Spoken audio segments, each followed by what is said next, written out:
माझे नाव अजय. मी गावातील सर्वात बिघडलेल्या मुलांपैकी एक होतो.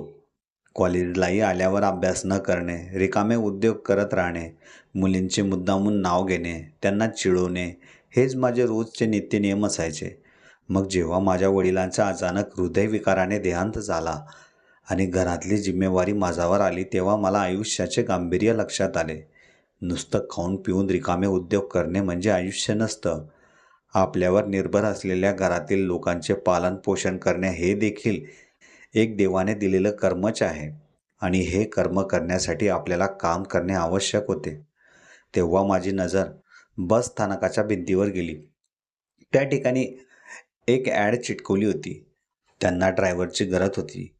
पेमेंटही 25,000 रुपये इतके मिळणार होते. माझ्याकडे ड्रायव्हिंग लायसन होते. मग मी त्या ॲडवर मेन्शन केलेल्या नंबरवर फोन केला आणि त्यांनी मला आधार व पॅन कार्ड घेऊन मुंबईला बोलवले.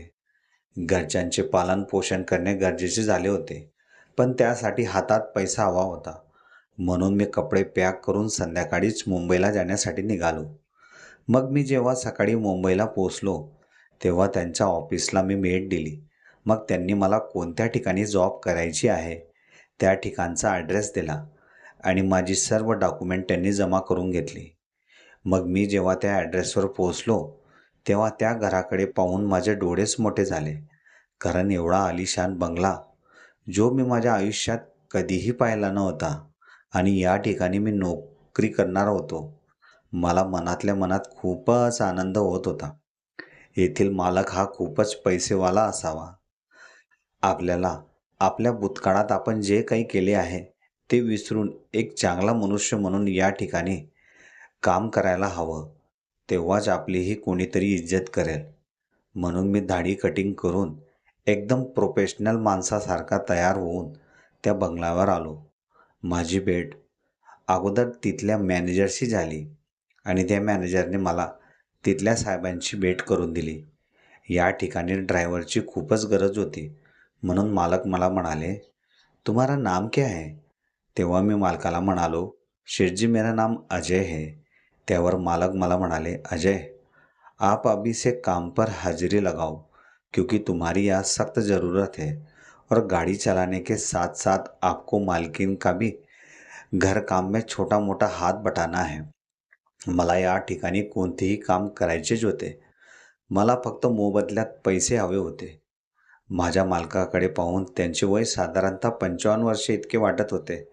मग मॅनेजरने मला सर्वंट रूम दाखवला. मी त्यात माझी बॅग ठेवली आणि 15-20 मिनिटात तयार होऊन परत मालकाला कंपनीत घेऊन जाण्यासाठी हजर झालो. मालकाकडे टोटल 5 गाड्या होत्या. त्यातली जी फॉर्च्युनर गाडी ही मालकाला ऑफिससाठी होती. मॅनेजरने मला या बाबतीत अगोदरच सांगितले होते. मग ती गाडी पुसून मी तयार केली आणि जसेही मालक आले, ते लागलीच गाडीत बसले व मॅनेजर माझ्या शेजारी बसून आम्ही कंपनीत आलो. मालकाची मोठी टेक्सटाईल कंपनी होती. त्यानंतर मालक मला म्हणाले, अजय, अभी तुम घर पर जाओ. मैडम को पूछकर जो छोटा मोटा काम होगा उसे कर लो और रात को 8 बजे ही मुझे लेने आना. मी मालकाला ठीक आहे म्हणालो आणि सरळ घरी आलो. गाडी पार्क करून मी दाराजवळ असलेली बेल वाजवली. दार उघडताच माझ्यासमोर एवढी सुंदर व गोरीपान बाई उभी होती. मी माझ्या आयुष्यात जर नेहमीसाठी गावी राहिलो असतो, तर अशी बाई पाहायला मिळालीच नसती. मी एकटक नजरेने तिच्याकडेच पाहत राहिलो. तेव्हा ती मला म्हणाली, कौन चाहिए भैया आपको? तिच्या आवाजाची मधुरता ऐकून मी अजून मंत्रमुग्ध झालो. ती वयाने 40 वर्षाची वाटत होती. तेव्हा मी तिला म्हणालो, मैडम, मुझे मालक ने आपकी मदद के लिए भेजा है. मेरा नाम अजय है. मैं आज से ही यहाँ ड्राइवर की नौकरी पर लगा हूँ. तेव्हा मालकीन मला म्हणाली, अरे, तुम ही हो क्या? वो मुझे सुबह ही उन्होंने बताया था. आओ, अंदर आओ. मैडम ने नाइट ड्रेस घातला होता. ती म्हणाली, पहिले तुम बाकी सब काम छोड़ो, पहले मेरे बेडरूम की साफ सफाई कर लो, फिर मैं तुम्हें बताती हूँ और क्या काम करना है. त्यावर मी तिला ठीक आहे मॅडम म्हणालो. मग मी जेव्हा बेडरूममध्ये आलो, तेव्हा तो रूम पाहून मी थक्कच झालो. कारण खूपच मोठा रूम होता, पण सामान व कपडे सर्व विस्कळीत पडलेले होते. कुठून सुरुवात करावी तेच समजत नव्हते. मग मी अगोदर कपडे गोळा करायला सुरुवात केली. मालकाचे व मॅडमचे दोघांचे कपडे या ठिकाणी होते. मग हळूहळू मी कपड्यांची गडी करून एका जागेवर ठेवू लागलो. तेवढ्यात मला मॅडमचे आतले कपडे दिसले. ते फारच वेगळे असून खूप महागडे वाटत होते. मॅडमचा ब्रा तर मल्टी कलरमध्येच होता. तोच मला जास्त आकर्षित वाटत होता. मी हातात धरून त्याला एकटक नजरेने पाहतच होतो. तेवढ्यात रूममध्ये मॅडम आल्या आणि सरळ बाथरूममध्ये गेल्या. कारण हा मास्टर बेडरूम असल्या कारणामुळे अटॅच बाथरूम त्या ठिकाणी होताच. मी खूपच घाबरलो आणि फटक्यात त्या कपड्यांना साईडला ठेवले. मग थोड्याच वेळात मालकीन बाथरूममधून जेव्हा बाहेर आली तेव्हा ती मला म्हणाली, "अजय, तुम्हारी शादी हो गई है क्या? अभी तुम कितने साल के हो?" मी खाली मान टाकूनच मॅडम समोर उभा होतो. तेव्हा मॅडमने मला परत विचारले. त्यावर मी त्यांना म्हणालो, "मैडम, मैं अभी कुंवारा हूँ और मेरी उम्र 25 साल है." यावर मॅडम म्हणाली, "अच्छा, इसका मतलब तुम्हें उन चीज़ों का एक्सपिरियन्स नहीं है." ती मला काय सांगत होती काहीच कळत नव्हते. मग मॅडम मला म्हणाली, "अजय, तुमने चिड़िया का घोंसला देखा है? वो अंदर से बहुत सॉफ्ट होता है." तेव्हा मी मॅडमांना म्हणालो, "अभी तक तो मैडम मैंने ऐसा घोंसला कहीं देखा नहीं. जब देखूंगा तब बता दूंगा आपको." मग मॅडम मला म्हणाली, "अजय, एक काम करोगे? मेरा थोड़ा सिर दबा दोगे?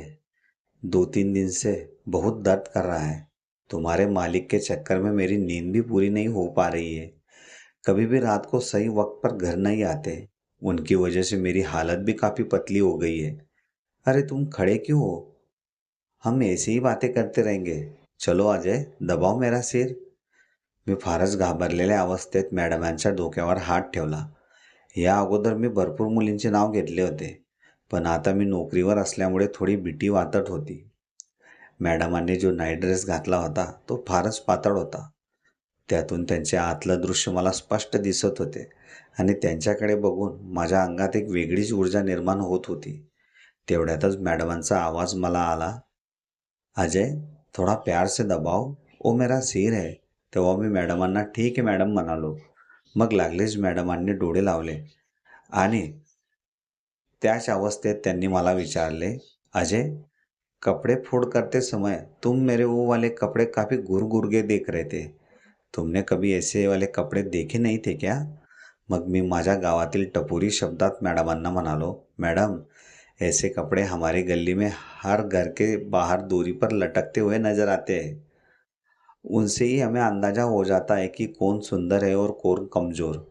मगर आपके पास जो कपड़े हैं उन कपड़ों से कई ज़्यादा कीमती है और अच्छे भी है." तेव्हा मॅडम मला म्हणाली, "तुम्हारे घर में कौन कौन रहता है?" "अजय." तेव्हा मी त्यांना म्हणालो, "मम्मी, पप्पा और मैं, बस." "अजय, सच में तुम्हारे हाथों में जादू है. सिर दबाते दबाते ही सिर दर्द गायब हो गया. अजय, तुम सुबह शाम का खाना मेरे साथ ही खाना और तुम यही सर्वेंट रूम में ही रहने वाले हो ना? फिर रात के टाइम मैं जब भी तुम्हें आवाज़ दूंगी तब तुम यहाँ आ जाना."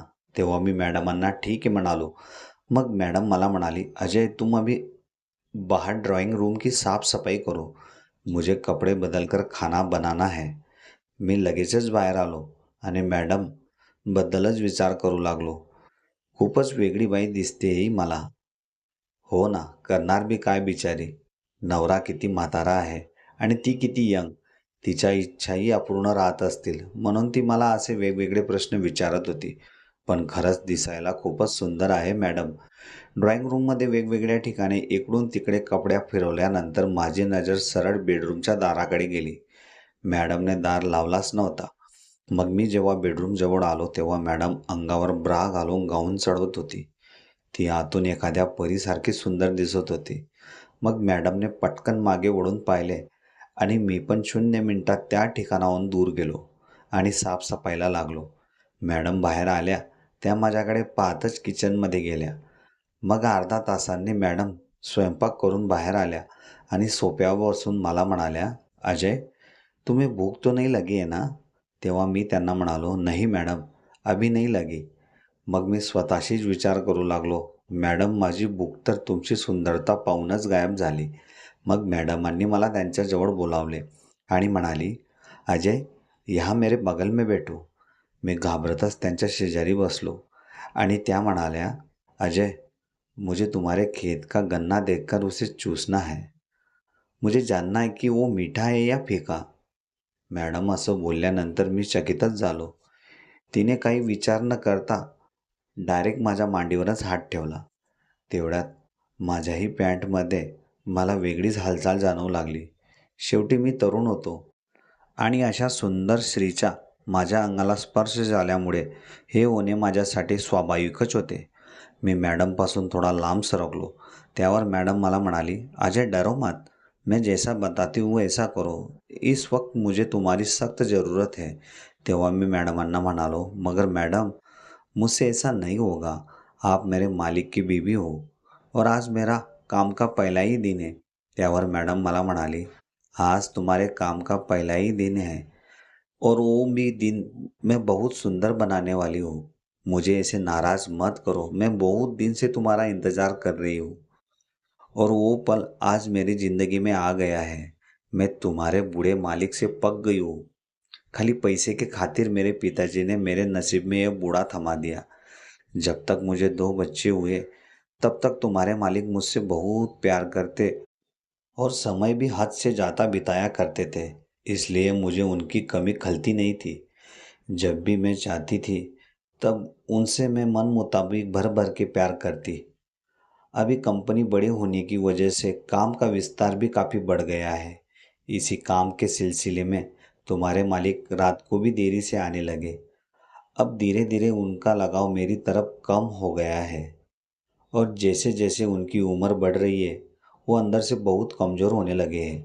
अब तो उनको 2-3 बीमारियों ने भी जकड़ लिया है. जो आदमी मेरे साथ 4-5 घंटे दिन में और रात में बिताता था वह अभी मेरे बगल में 5 मिनट में ही सो जाता है. यहाँ यशो आराम बहुत है, गाड़ी है, बंगला है, मगर मुझे जो अंदरूनी सुख चाहिए वो नहीं है. इसलिए मैं हर दिन बेचैनी रहती हूँ. इसलिए अजय, जब तुमको मैंने सुबह पहली बार देखा तभी मेरी उम्मीदें जग गई. मेरे बूढ़े पति से तुम मुझे अभी अच्छे लगने लगे हो. मैं चाहती हूँ जो प्यार तुम्हारे मालिक अधूरा छोड़ गए हैं वही प्यार तुम मुझे अभी से करते रहो. इतने बड़े आलीशान घर में हम दोनों के अलावा यहाँ हमें देखने वाला भी कोई नहीं है और किसी को पता भी नाही चलेगा. तेवढ्यात मॅडमने माझ्या त्या ठिकाणी त्यांच्या हाताचा स्पर्श केला. मग मी वेळ वाया न जाऊ देता लागलीच माझे ओठ मॅडमांच्या ओठांवर टिकवले. तब्बल 1 तासापर्यंत मी मॅडमांच्या ओठांचा रस चाखत राहिलो. अजूनही त्यांचा हात माझ्या पॅन्टच्या अवतीभोवतीच फिरत होता. मग हळूहळू आम्ही दोघांनी आमच्या अंगावरील कपडे बाजूला ठेवले आणि मी मॅडमांसोबत मनसोक्त बॅटिंग केली. प्रत्येक बॉल फुलटाच येत असल्या कारणाने मला बॉलरलाही जोरजोराने शॉट मारायला खूप मजा येत होती. यावेळेस मी डबल सेंचुरी मारली. आम्हा दोघांना बॅट बॉल खेळताना खूपच घाम आला होता. मॅडमांनीही माझ्यासोबत क्रिकेट खेळताना खूप मजा मारली. मग त्या मला म्हणाल्या, अजय, तुम बैटिंग अच्छी करते हो और शॉट भी काफ़ी ताकत से लगाते हो. इसलिए सामने वाला तुम्हारे पास टिक नहीं पा रहा है. अभी अच्छे से खाना खा लेते हैं और रात को मैं जब फ़ोन करूँगी तब फिर से बॅट बॉल खेळणे अंदर आ जाना. आता आमच्या क्रिकेट खेळण्याचा कार्यक्रम दिवस रात्र सुरूच असायचा. मॅडमही खूप आनंदित राहायला लागल्या होत्या. त्यांना मालकांमध्ये काही इंटरेस्ट राहिला नव्हता. त्या फक्त एक नवरा होता म्हणून त्यांच्यासोबत फॉर्मॅलिटी पूर्ण करत होत्या. मलाही मॅडम आता खूप आवडायला लागली होती. ती मला मालकांव्यतिरिक्त अजून काही वेगळे पैसे देऊ लागली. त्यामुळे घराकडे माझ्या परिवाराच्याही गरजा व्यवस्थितपणे पूर्ण होऊ लागल्या होत्या. मला या ठिकाणी काम करून आता 1 महिना झाला होता. मग एके दिवशी दुपारच्या वेळेस मी आणि मॅडम त्यांच्या बेडरूममध्ये जेव्हा भरभरून प्रेम करत होतो त्याच वेळेस दारावरची बेल वाजली.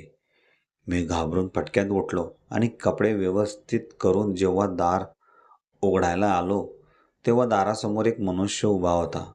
तो काही न बोलता सरळ आत आला. मी त्यांना म्हणालो, सर जी, आपको कौन चाहिए? आप ऐसे अंदर घर में कैसे आ सकते हो? तेव्हा तो म्हणाला, तुम्हारी मैडम को बुलाओ. फिर मैं बताता हूँ मैं कौन हूँ.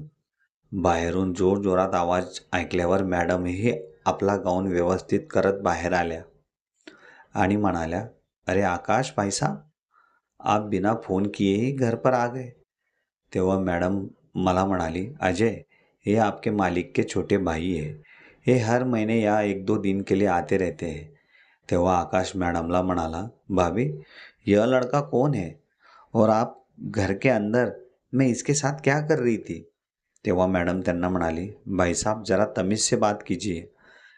यहाँ आपके भाई का ड्राइवर है और घर में मेरी मदद करने के लिए वहाँ से आता रहता है. मगर भाभी, आपके चेहरे की और कपड़े की हालत देखकर ये मुझे नहीं लगता कि यह घर काम के लिए आया है. मुझे तो कुछ और ही काम नज़र आ रहा है. तेव्हा मॅडम त्याला म्हणाली, तुम्हें तो हर किसी को शक की नज़र से देखने की आदत है.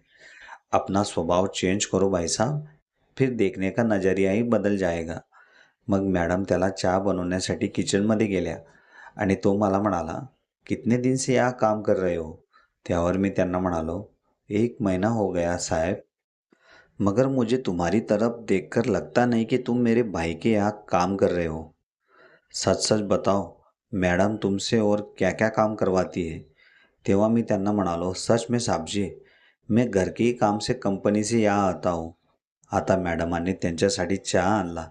चहा पिऊन झाल्यानंतर तो त्याच ठिकाणी बसून राहिला आणि 2 दिवस तो याच ठिकाणी राहिला. पण ज्या दिवशी त्याचा जाण्याचा दिवस होता त्या दिवसापासून माझ्या आयुष्यात नवीन अध्यायाला सुरुवात झाली. त्याचं पण लग्न झालेलं होतं, पण तो मॅडमवर प्रेम करत होता आणि या ठिकाणी तो मॅडमसोबत वेळ घालवण्यासाठी आला होता. पण मॅडम त्याला त्याच्या स्वभावामुळे भावी देत नव्हती. तो अधूनमधून मॅडमांच्या बेडरूममध्ये त्यांना डुंकून पाहायचा की मॅडम काय करतात हे. आता मध्यरात्रीच्या 1 वाजेच्या सुमारास मॅडमांनी मला फोन केला.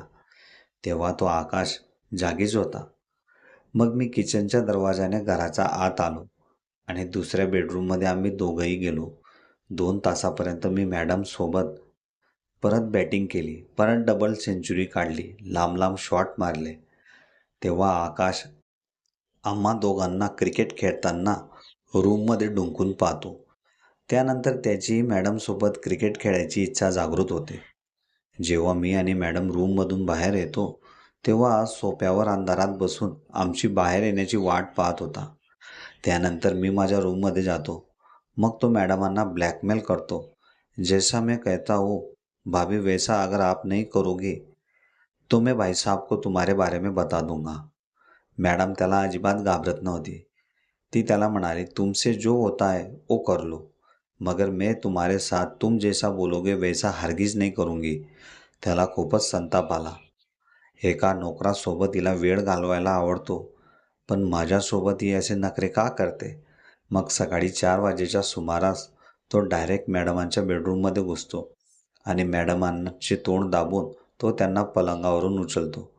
असेही साहेबांना सकाळी वॉकिंग करायची सवय होती, म्हणून तेही लवकर उठतात. पण जेव्हा ते उठून शेजारी पाहतात तेव्हा मॅडम त्या ठिकाणी नसतात.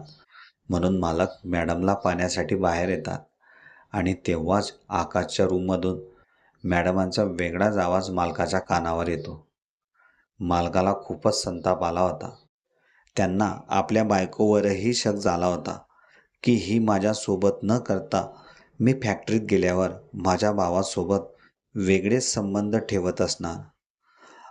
मग मालकाने त्यांच्या रूमचा दार उघडवला आणि आकाश हा मॅडमसोबत जोर जबरदस्ती करत होता. मग त्यांनी मागच्या पुढचा विचार न करता आकाशच्या डोक्यातच रॉड टाकला. तो जागीच खाली पडला आणि मॅडम रडत रडत मालकांना मिठी मारत म्हणाली, अच्छा हुआ आप सही वक्त पर आ गए.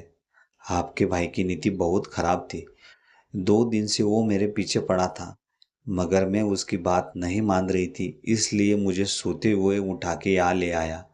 मालकाचा भाऊ काहीच हालचाल करत नव्हता. मग मालकानेच मला फोन करून सकाळी सकाळी घरात बोलवले आणि त्याला दवाखान्यात घेऊन जायला सांगितले. पण त्याच्या डोक्याला लोखंडी रॉडचा मारा लागल्यामुळे तो त्याच वेळेस स्विच ऑफ झाला होता. इकडे डॉक्टरांनी पोलिसांनाही फोन लावून त्यांना सुचवले होते. अर्ध्या तासातच पोलिसांनी मालकाच्या घराला भेट दिली आणि साहेबाला ताब्यात घेतले. त्यांनीही आपला गुन्हा कबूल केला आणि साहेबाला जन्मठेपाची शिक्षा झाली. आता घरात फक्त मॅडम आणि मीच उरलेलो होतो. त्यांच्या मनात जे होते तशाच प्रकारे घडलेही होते.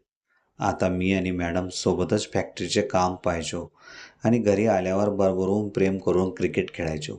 इकडे माझ्या गावाकडील घरच्यांची परिस्थितीही आता सुधारली होती. जगाच्या आपल्याकडे पाहण्याचा दृष्टिकोन वेगळा झाला नाही पाहिजे म्हणून मी व मॅडमने लग्न करण्याचे ठरवले. भलेही ती माझ्याने 14-15 वर्षांनी मोठी होती, पण तिच्याकडे पैसा होता. माझ्या नशिबात अशी गोष्ट कधी सांगूनही आली नसती. ती स्वतःहून माझ्या नशिबात पडली होती. म्हणून मी एका झटक्यात मॅडमशी लग्नाला होकार दिला. आता आम्ही नवरा बायको म्हणून राहू लागलो होतो. मॅडमला माझ्याशिवाय अजिबात चित्त लागत नव्हते. म्हणून आम्हाला मनाला पटेल तेव्हा आम्ही आता क्रिकेट खेळून जोरजोराने बॅटिंग करू शकत होतो. आपण कधी कोणाचा विचार केला नसतो, कधी कोणाची वाटही पाहिलेली नसते, पण अचानक एखादी व्यक्ती आयुष्यात येते आणि नकळत मन तिच्याशी जुळले जाते. कधी ती व्यक्ती आपल्या आयुष्याचा इतका महत्त्वाचा भाग बनते, याची सुरुवातीला आपल्यालाही जाणीव नसते. काही नाती आपण ठरवत नाही, ती नियती आपल्यासाठी ठरवते. आणि मग जाणवतं, ज्याचा कधी विचारही केला नव्हता, कदाचित त्याच व्यक्तीचीच आयुष्यभर आपल्याला गरज होती, असे वाटू लागले होते.